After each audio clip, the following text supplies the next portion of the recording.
So while recording the solution, I pointed out that another way to write a very long string in Python is to break it up over several lines. So when in a list context, when you have a bunch of string literals um, without any separators, Python is going to just concatenate them together into one string. So here I show, this is just to say I've eaten the plums that were in the icebox. If I evaluate that, it will evaluate to one long string, I have eaten the plums that were in the icebox. As opposed to if I wrote the same thing but put commas after each one of these things, I've now created actually a tuple here that has 4 elements to it. The commas separate the items, and so Python sees this as a tuple of 4 individual strings, whereas up here it sees 4 string literals that follow each other, so it will simply implicitly concatenate them.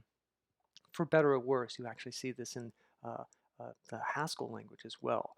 So it's kind of a very tricky little thing to note here. If you want to make one long string literal, leave off the commas. If you want to separate them, you need to have commas there. But if you mix these two, then you'll end up, let me show you, let's say long line, and I'll say foo, comma, and then I might say bar, and then I'm going to here not put a comma and I'll say baz. And what do you think long line is going to be? Is it going to be foo, bar, baz, 3 string values? It's not. It's actually 2 string values, foo, and then bar baz together.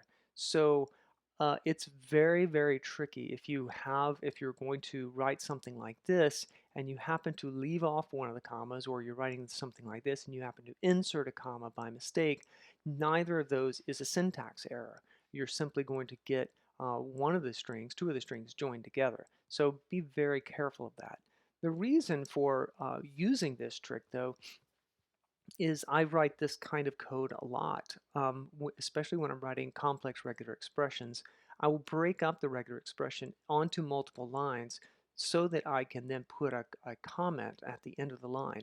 So the comment and all the space and everything in between each of these strings is completely ignored by Python, but it's extremely valuable meta information for the programmer who's going to be reading it next, which, be honest, that programmer is probably going to be you, and you're going to look at a regular expression and think, what was I doing when I wrote this? This and this are exactly the same, and so you have to ask yourself which you would rather read when you come back 6 weeks from now.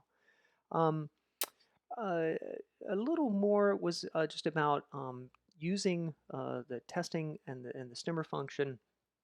I always, again, recommend when you come across a problem that seems very large and complicated, to break it down into the smallest possible thing that you can understand and test. And so for me, that was writing this stemmer function. I thought about all the different kinds of words that I might encounter, from the empty string to one that has one leading consonant, to a cluster of leading consonants, to no consonants, and then a word with no vowels. And so I had to think about those as the inputs, and think about what's the smallest thing I can do with that. Well, I need to break it up into the pieces that I need. And so I hope that that helps you um, as you're going forward in writing your programs, to think about these functions that you can write.